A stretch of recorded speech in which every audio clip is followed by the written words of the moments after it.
Everyone, good morning. कैसे हो आप? तो चलिए, हमने बिलासपुर शुरू किया था तो बिलासपुर को मैं जल्दी से रिवीजन करती हूँ, प्लस कुछ पोर्शन हिस्ट्री का मैं कवर करती हूँ। मैं सारा एक साथ इसीलिए नहीं कर रही हूँ क्योंकि फिर ना उसको लर्न करने में प्रॉब्लम होती है। अगर मैं थोड़ा रिवीजन भी करते जाऊँगी तो आपका भी बार बार रेपिटेशन हो जाएगा सिलेबस का।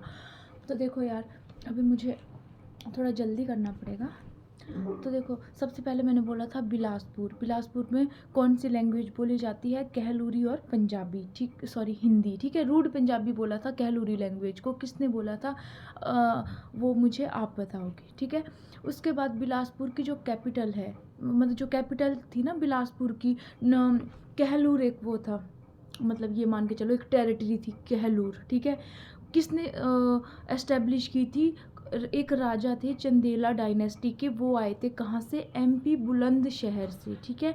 उन राजा जी का नाम था बीरचंद, ठीक है। बीरचंद जी आए थे और उन्होंने वहाँ पे क्या हुआ था, एक बार ऐसा हुआ था कि मतलब जैसे ही उनकी एंट्री हुई थी ना इस जगह पे, तो उनको ना एक गॉडेस की आइडल मिली थी, दुर्गा माता की एक मूर्ति मिली थी, ठीक है। उसके कुछ टाइम बाद क्या हुआ, एक शेफर्ड था, मतलब एक चरवाहा था, वो भेड़ चराया करता था, ठीक है।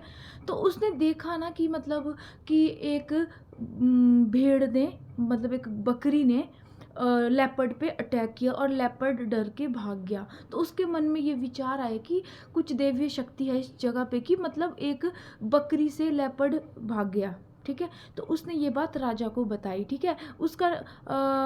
उसके नाम पे जो शेफर्ड होता था, उसका नाम कहलू था। उसके नाम पे फिर राजा ने इस जगह का नाम कहलूर रखा, ठीक है। तो कहलूर बिलासपुर का ओल्ड नेम है, ठीक है। और जो गुरु तेग बहादुर जी किसके टाइम पे आए थे? देखो, मैं बहुत ही इंपॉर्टेंट टॉपिक्स बता रही हूँ, ठीक है आपको। कि अगर पूछे कि गुरु जो तेग बहादुर जी है वो किसके शासन काल में उन्होंने बिलासपुर में वो आए थे, ठीक है। मतलब किसके फ्यूनरल पे आए थे? तो दीपचंद जी के फ्यूनरल पे वो आए थे और रानी चंपा ने 500 रुपये में उनको एक लैंड ऑफर की थी। और उस लैंड में 3 विलेजेस थे, वो आप मुझे कमेंट सेक्शन में बताना कौन से वो 3 विलेजेस थे। और उनको तोड़कर एक नई सेटलमेंट वहाँ बनाई गई जिसको नानकी बोला गया, ठीक है। नानकी बोला गया और बाद में जो आगे चलकर आनंदपुर साहिब के नाम से प्रसिद्ध है अभी तक, ठीक है। और एक बहुत ही इम्पोर्टेंट है, गुरु हरगोविंद जी ने कौन सा, मतलब जैसे आनंदपुर साहिब बनाया गुरु तेग बहादुर जी ने, और तो गुरु हरगोविंद जी ने क्या बनाया? इसी तरह का एक और है, तो आप वो मुझे कमेंट सेक्शन में बताना, ठीक है। उसके बाद अब देखो यार, और इम्पोर्टेंट क्या है बिलासपुर में? सबसे इम्पोर्टेंट है यहाँ पे कौन कौन सी नदियाँ हैं, कौन कौन सी वैली है, कौन सी क्रॉप ग्रो होती है, ठीक है। तो यहाँ पे जो नदी है, मेन नदी सतलुज नदी आती है, ठीक है। हिमाचल में, मतलब जैसे नदियाँ हैं ना इम्पोर्टेंट, सतलुज एक मुख्य नदी है हिमाचल की। तो वो मंडी जिला, मतलब वो कसौल से एंटर करती है, हमारे मंडी में पड़ता है कसौल, ठीक है। मंडी से तो कसौल से एंटर करती है वो बिलासपुर में, ठीक है। उसके बाद बिलासपुर में चलती है और आगे भाखड़ा डैम, जो गोविंद सागर लेक भी इसी के थ्रू बनती है, कंदरौड़ पुल भी इसी नदी पे है, ठीक है। उसके बाद ये एक नैला, भाखड़ा के साथ ही एक जगह है नैला, वहाँ से एग्जिट करती है, ठीक है। फिर ऊना की साइड चले जाती है, ठीक है। तो देखो, सतलुज नदी की अब ट्रिब्यूटरी सहायक नदियाँ कौन कौन सी है? तो सबसे पहले सीरखड्ड, मतलब हमीरपुर में सबसे बड़ी ट्रिब्यूटरी सतलुज नदी की सीरखड्ड है, ठीक है। सीरखड्ड किस धार को कटती है बीच से, वो आप बताना। मतलब एग्जैक्टली बीच से नहीं, मतलब थोड़ा साइड से, मतलब बट डिवीज़न करती है सीरखड्ड। तो कौन सी धार है वो, ठीक है, वो आप मुझे बताओगे कमेंट सेक्शन में, क्योंकि ये सब मैं ऑलरेडी पिछले लेक्चर में पढ़ा चुकी हूँ, ठीक है। उसके बाद आती है गंबरखड्ड, गंबरखड्ड अलीखड्ड, ठीक है। अलीखड्ड किस धार को 2 भागों में बांटती है, ठीक है।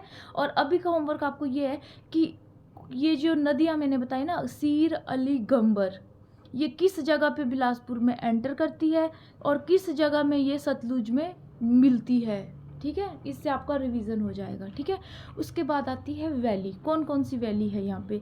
सबसे पहले चौंतो वैली। चौंतो वैली ना बिल्कुल भाखड़ा के बिल्कुल भाखड़ा और बिलासपुर के बीच जो एरिया आता है ना, वो चौंतो वैली में आता है।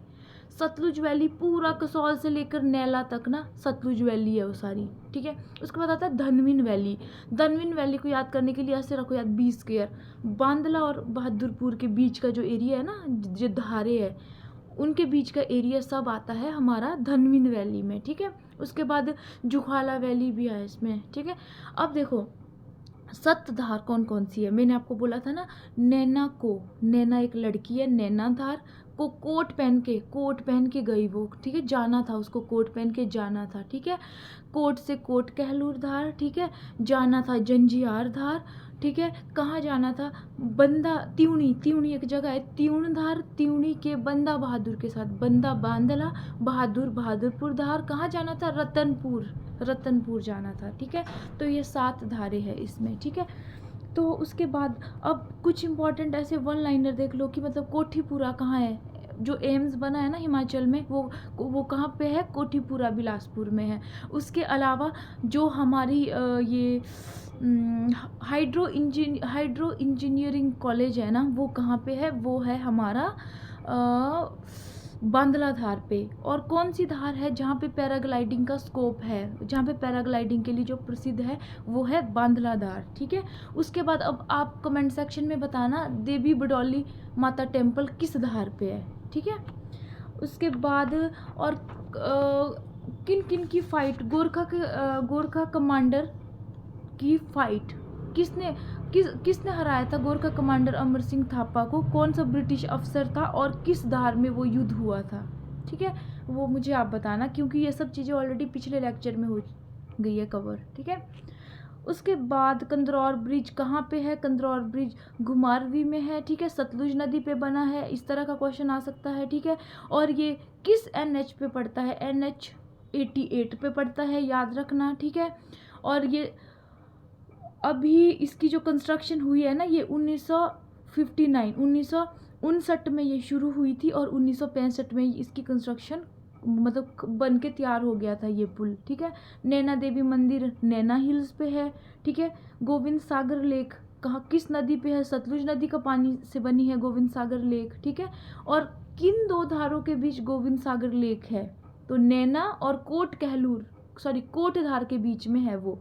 कोट कहलूर किला किस धार पे है, तो वो नैना देवी धार पे है, ना कि कोट धार मत करना, ठीक है, नैना देवी धार पे है, ठीक है।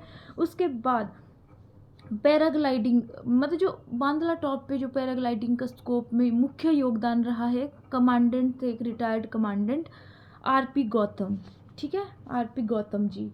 उसके बाद भाखड़ा डैम, इसको नेहरू जी ने बोला था new temple of resurgent India.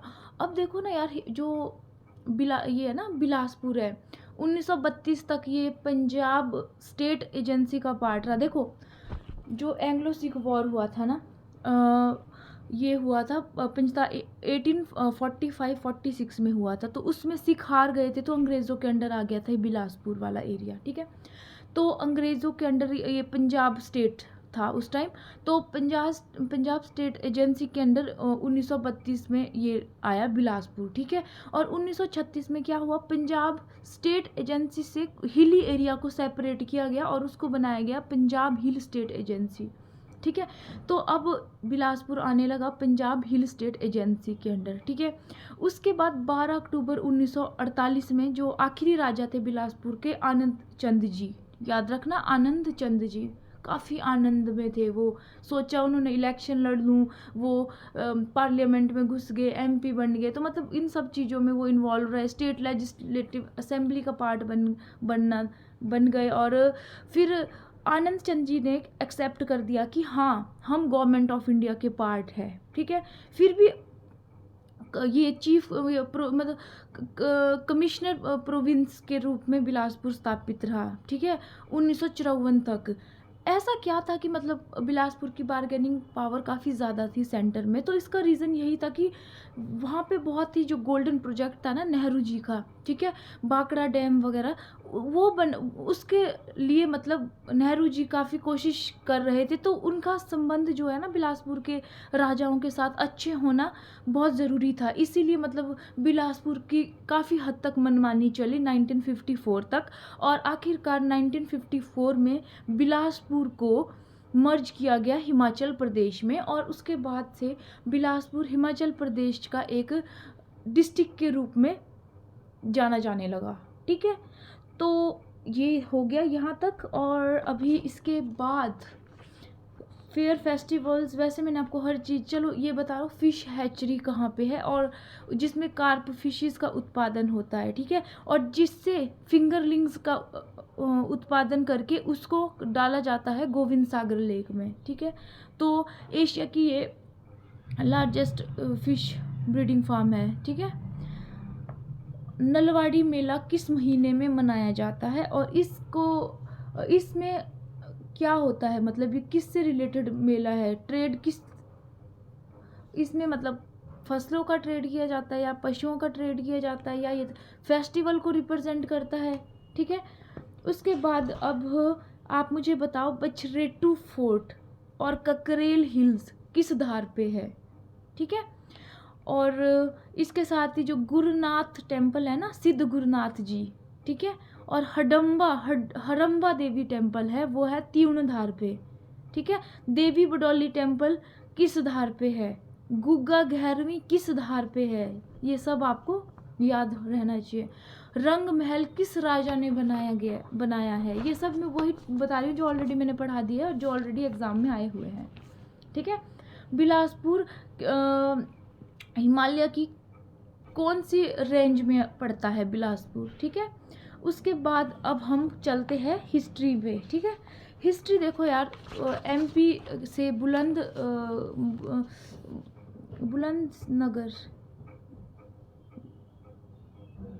2 minute, कहाँ गई मेरी हिस्ट्री,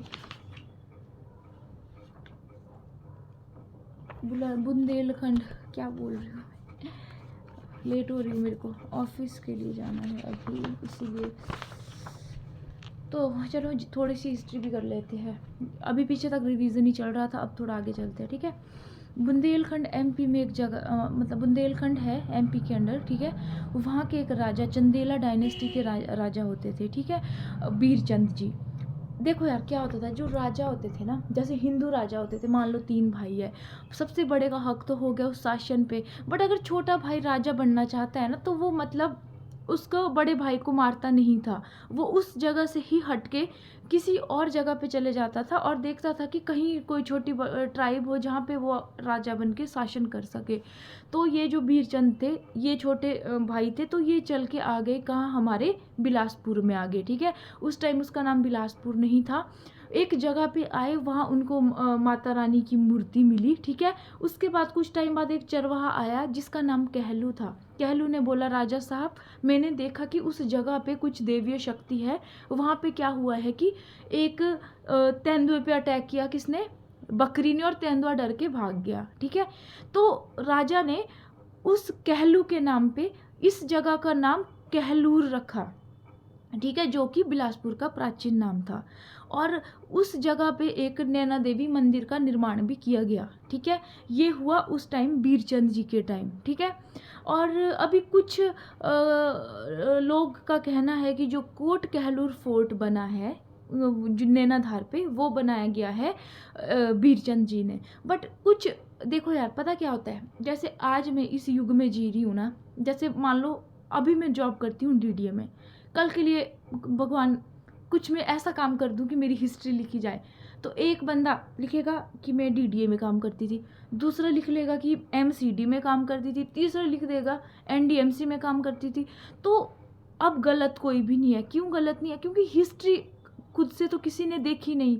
उस जनरेशन में जो फ्यूचर जनरेशन आएगी उनके लिए तीनों अकाउंट सही है, तो वो 3 तरीके से पढ़ेंगे।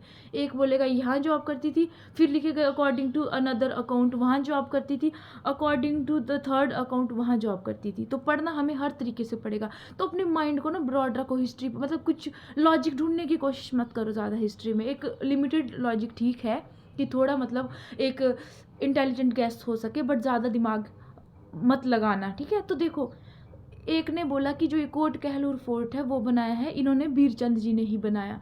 बट एक अनदर अकाउंट है कहलचंद जी, एक राजा है, तो ये भी बोलते हैं कि राजा कहलचंद जी ने बनाया है ये कोट कहलूर फोर्ट। ठीक है, तो आपको दोनों चीज़ें याद रखनी है। उसके बाद आता है हमारा राजा अजीत चंद जी, ठीक है।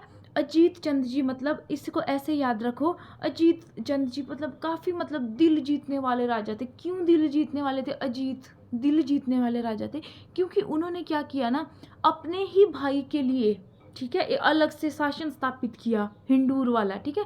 मतलब जो ये हिंदूर बोलते हैं नालागढ़ को, प्रेजेंट में जो नालागढ़ है, ठीक है, तो वो एक हिंदूर राज्य हुआ, मतलब हिंदूर था वो एरिया।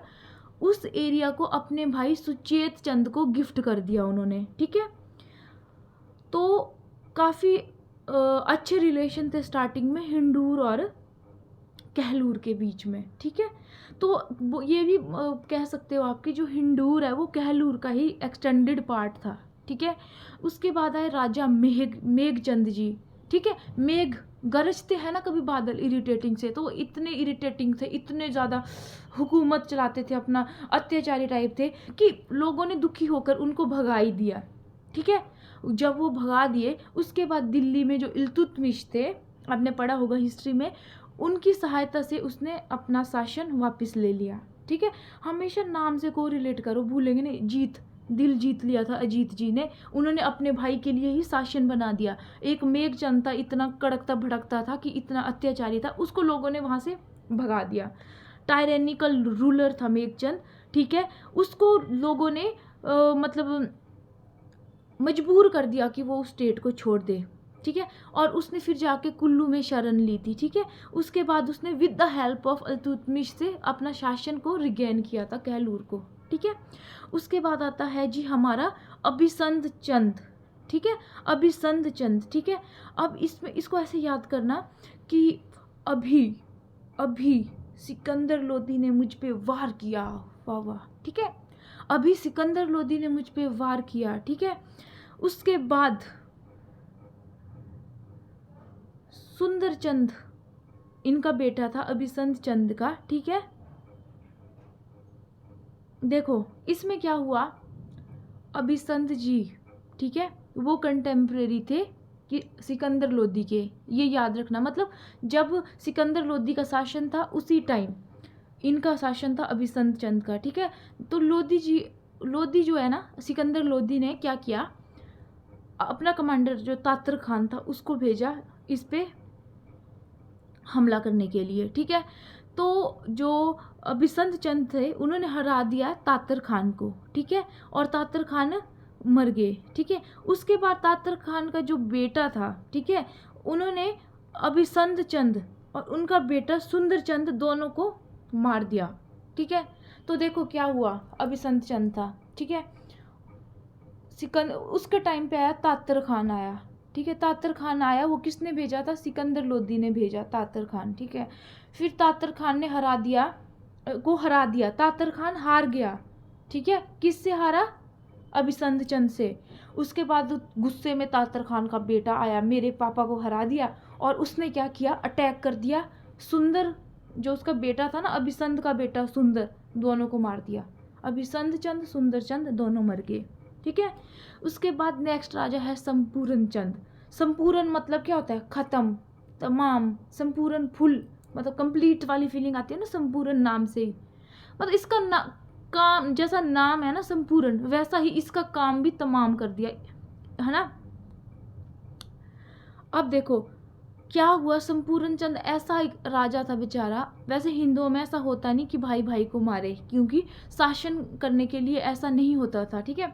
तो क्या हुआ, संपूर्ण चंद को उसके भाई रतन चंद ने ही मार दिया, उसका काम ही तमाम कर दिया। तो ये याद रखना, ये क्वेश्चन भी आया हुआ है, ठीक है, कि कहलूर के किस राजा को उसके भाई ने ही मार दिया। तो मतलब हिस्ट्री को ना नाम के साथ याद रखने की कोशिश करना, ठीक है। उसके बाद है ज्ञानचंद।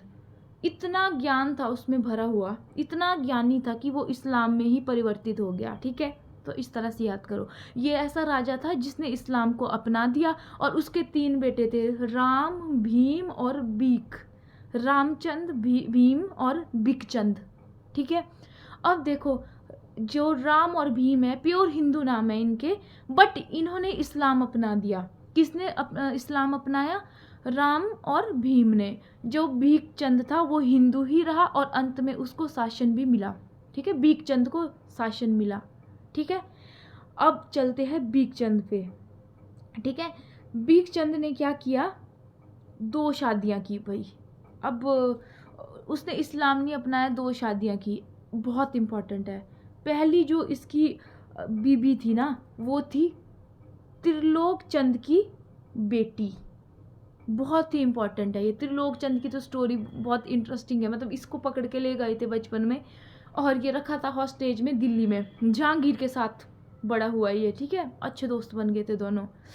तो ये स्टोरी मतलब बड़ी इंटरेस्टिंग है, हिमाचल की हिस्ट्री। मुझे तो बड़ी हंसी भी आती है कई बार, ठीक है। तो देखो त्रिलोक चंद, ठीक है, उसकी बेटी, उससे शादी कर ली भीखचंद ने, ठीक है। और दूसरी वाइफ जो इसने लाई ना, वो थी बघेल की, बघेल से, वो भी हिमाचल की है, बताऊंगी आगे, ठीक है। तो अब उनके जो बच्चे हुए ना, जो तो बघेल की रानी के हुए, इम्पॉर्टेंट नहीं है, केशवा चंद है, कोई रोल नहीं है इसका ज़्यादा। उसके बाद जो भीखचंद की, जो त्रिलोक चंद जी की बेटी से शादी हुई थी, मतलब त्रिलोक चंद का दामाद था भीखचंद, ये याद रखो, ठीक है। त्रिलोक चंद का दामाद था भीखचंद, ठीक है। कांगड़ा के राजा थे त्रिलोक चंद, ठीक है। तो देखो सुल्तान चंद उसका बेटा हुआ, ठीक है, और उसको बना दिया गया फिर अगला राजा, ठीक है। अब अगला है कल्याण चंद। इसके साथ तो बेचारे के साथ अब क्या बताऊं। देखो कल्याण चंद, देखो ना, हिंदूर, देखो पहले आपको पता है, जैसे मैंने बताया था कि कौन था जिसने, मतलब अजीत चंद ने अपने भाई को के लिए बनाया था ना, शासन स्थापित किया था हिंदूर का। काफ़ी अच्छे रिलेशन थे दोनों के। बट कल्याण चंद के आते आते क्या होगी, दुश्मनी होगी हिंदूर के साथ। क्या हुआ, इसने सोचा कि मैं किला बनाऊंगा हिंदूर में, ठीक है। इसने किला बनाने की कोशिश की, बट जो उस टाइम हिंदूर का राजा था, उसने अपोज कर दिया कि भाई किला मत बनाइए हमारे राज्य पे, ठीक है। उसके बाद इसको आ गया गुस्सा, इसने उसको मार दिया, मर गया वो राजा, ठीक है। तो यहाँ से क्या हो गई, दुश्मनी स्टार्ट हो गई। तो किसके दौर पे, जो कहलूर का कौन सा राजा था जिससे दुश्मनी शुरू हुई हिंदूर और कहलूर के बीच, तो वो थे कल्याण चंद, ठीक है। उसके बाद और एक ऐसा पुट्ठा काम कर दिया, देखो क्या हुआ, 2 स्टेट याद रखना, और एक थी सुकेत, एक था मंडी, ठीक है। मंडी का राजा था और एक सुकेत का राजा था। श्याम सेन था सुकेत का राजा और सूरज सेन था मंडी का राजा, ठीक है। श्याम सेन की भी बहुत अच्छी स्टोरी है, ठीक है। इसको जेल में भी बंद कर दिया था मुगलों के टाइम, फिर इसने माहू देवता जी की आह्वान किया था, और क्या बोलते कि माहू देवता ने इसको छुड़वा दिया था, ठीक है। तो ऐसे से बोलते हैं। तो श्याम सेन की बेटी की शादी हुई थी किससे, कहलूर के राजा के साथ, मतलब कल्याण चंद के साथ, ठीक है। अब कल्याण चंद क्या किया इसने, बोलते ना जो नेबर की स्टेट होती है, दुश्मन होती है, सुकेत और मंडी की टेरिटरी साथ में लगती थी, तो दोनों की दुश्मनी थी, लड़ाई हो गई उनकी। अब कल्याण चंद को जाना चाहिए था किसको बचाने, अपने ससुर को बचाने। ये चले गया किसके सपोर्ट में, मंडी के सपोर्ट में, ठीक है। मंडी के सपोर्ट में चले गया, और फिर गुस्सा आ गया श्याम सेन को कि भाई मेरे सपोर्ट में लड़ना चाहिए था कल्याण चंद को, मेरी बेटी की शादी हुई है इससे और ये लड़ रहा है सूरज सेन के सपोर्ट में। और गुस्से में तो आपको पता है कि ज़्यादा करामक हो जाता है, तो क्या लड़ा, खूब लड़ा ये, ठीक है। कौन, श्याम सेन। और सूरज सेन भाग गया ग्राउंड छोड़ के, ठीक है, भाग गया, और बचा कौन वहाँ पे, कल्याण चंद। जो पीटा इसने उसको, कल्याण चंद को बहुत पीटा, बहुत पीटा, बहुत पीटा, अधमरा हो गया बेचारा। फिर उसको याद आ गया कि यार ये तो मेरा दामाद है। फिर सोचा उसको कि घर ले जाता हूँ, इसकी रिपेयरिंग करता हूँ, थोड़ा सुधारता हूँ। बट रास्ते में ही जाते जाते क्या हो गया, कल्याण चंद की डेथ हो गई। और जिस जगह पे उसकी डेथ हुई उसको बोलते हैं कल्याण चंद की दरबारी, ठीक है। तो कल्याण चंद की वहाँ पे डेथ हो गई, ठीक है। और जो लड़ाई है ना ससुर और दामाद की, उसको बोलते हैं बैटल ऑफ महादेव। महादेव जगह है, ठीक है, मंडी में। तो इसको ध्यान से बिठा दो, बैटल ऑफ महादेव किस किस के बीच हुई है, ससुर और दामाद के बीच। ससुर था सुकेत का, दामाद का था कहलूर का। बस ये हुआ था। उसके बाद आया आगे, ये तो आपको याद रहेगा, ठीक है। कल्याण चंद की दरबारी, ठीक है। और जो सुकेत की रानी थी बिकम सती, मतलब जो कल्याण चंद की जो वाइफ थी ना बेचारी, जो श्याम सेन की बेटी थी, वो सती हो गई उस टाइम। चलो ठीक है। उसके बाद आते हैं ताराचंद जी। ताराचंद जी को कुछ याद नहीं रखना, चमकते सितारे थे, एक किला बना दिया इन्होंने। कहाँ बनाया? वो भी हिंडूर में, ठीक है। जो वो नहीं बना पाया था, जिसकी वजह से दुश्मनी ली थी ना कल्याण चंद ने, कि भाई मुझे किला नहीं बनाने दे रहे, आज से तुम हमारे दुश्मन, ये बोल दिया था ना। हिंडूर के साथ दुश्मनी किसने ली थी? कल्याण चंद ने। बट किला बना दिया किसने? ताराचंद जी ने, ठीक है। उसके बाद आते हैं दीपचंद जी। दीपचंद मैंने स्टार्टिंग में बताया था, गुरु तेग बहादुर जी आए थे इनके फ्यूनरल पे, ठीक है। उसके बाद दीपचंद जो है ना, इनका बहुत इम्पोर्टेंट है, याद रखना। देखो दीप जलते हैं ना, कैसे जलते हैं? सुनहरी कलर के सुनहरे दीप जले, ठीक है। ढोल बजे, वाह क्या बनाया, सुनहरे दीप जले ढोल बजे, ठीक है। तो दीपचंद ने सुनहारी से कैपिटल शिफ्ट की ढोलरा में, ढोल बजे, ढोलरा, ठीक है। ब्यास गुफा में पड़ता है ढोलरा, ठीक है। उसके बाद इसने क्या किया, दीपचंद थे, कैपिटल भी शिफ्ट कर दी और जो सलामी होती है वो भी चेंज कर दी, ठीक है। राजा को बोलेंगे जय देवा, मियाँ को बोलेंगे जय, और राणा को राम राम करेंगे, ठीक है। और इन्होंने ही town poisoned by Kangra king, ये बड़ा इंपॉर्टेंट है। राजा Chandrabhan Chand that Nadaun poisoned by Kangra king, Kangra के राजा को। चलो इसको हम बाद में करेंगे अगले टॉपिक में, क्योंकि ये थोड़ा मैं नहीं चाहती कि मैं कुछ गलत बोलूँ, क्योंकि अभी मैं भी एस्पिरेंट हूँ, आप भी एस्पिरेंट हो, प्लस मैं वर्किंग एस्पिरेंट हूँ, तो मतलब जितना पढ़ाऊँगी ना बहुत अच्छे से पढ़ाऊँगी, नहीं तो ऐसे ही कुछ गलत नहीं बोलूँगी, ठीक है। बट ये चीज़ मैं आपको बता दूँ, ये जो गुरु तेग बहादुर जी के बारे में कुछ बताती हूँ, काफ़ी इंपॉर्टेंट है। आनंदपुर साहिब इन्होंने फाउंडेड, आनंदपुर साहिब कब? 1665 में, ठीक है, याद रखना। 9th गुरु थे ये। 3 विलेजेस मिले थे इनको रानी चंपा से, कहलूर की जो रानी चंपा थी, ठीक है। अब देखो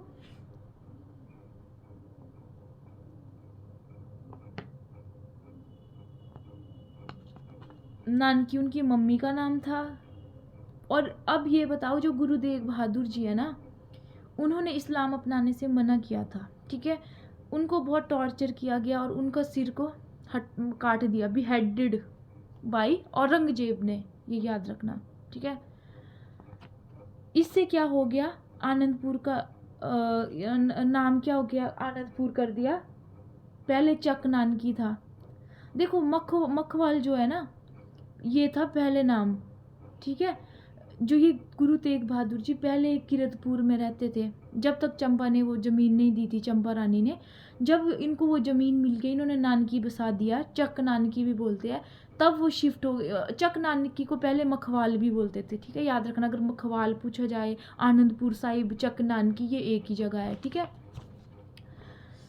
उसके बाद यार मैं ना एक चीज़ के लिए ना बहुत सॉरी बोलना चाहती हूँ। एक बार मैंने पीछे आपको स्टोरी नहीं बताई थी, वो वाइट एलिफेंट वाली, ठीक है। आनंद चंद के साथ में कंफ्यूज हो गई थी, भीमचंद था वो नाम, ठीक है।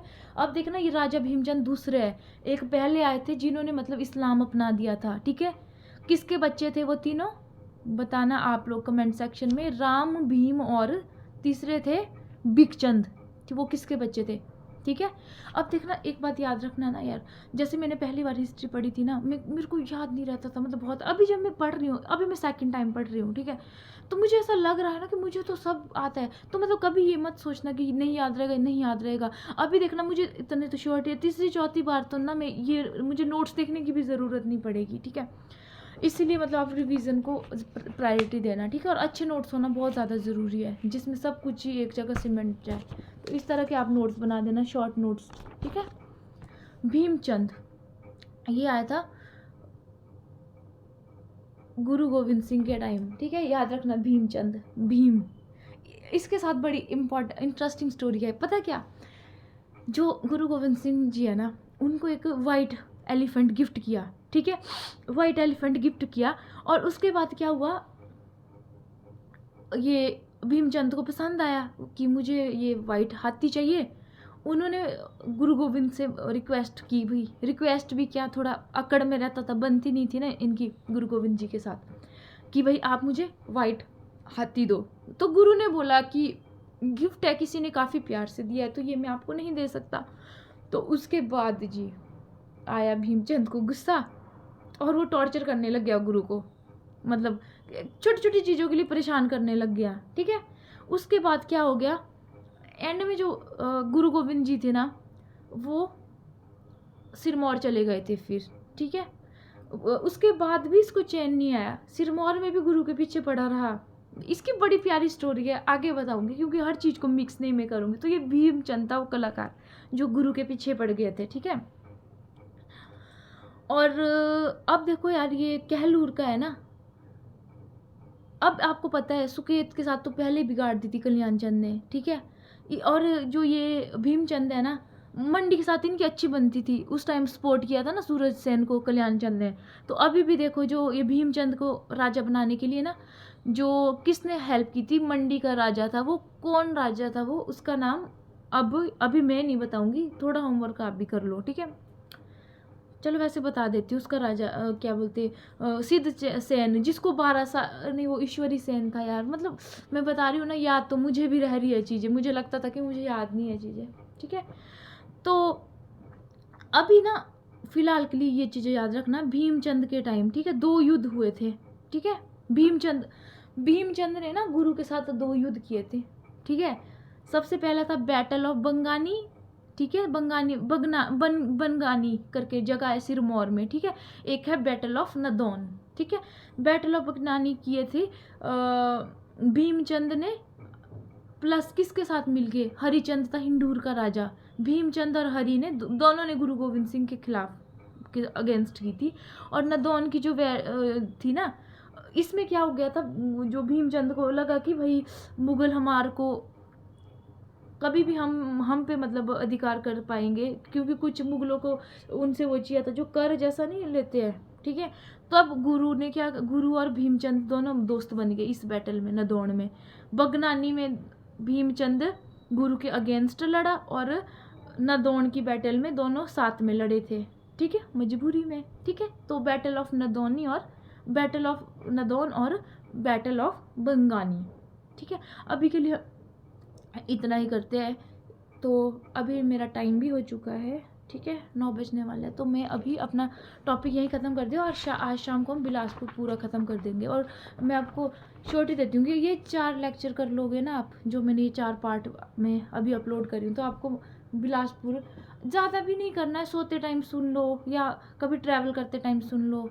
ठीक है, ओके, देन इसके साथ ही मैं अपना लेक्चर ख़त्म करती हूँ। Thank you so much.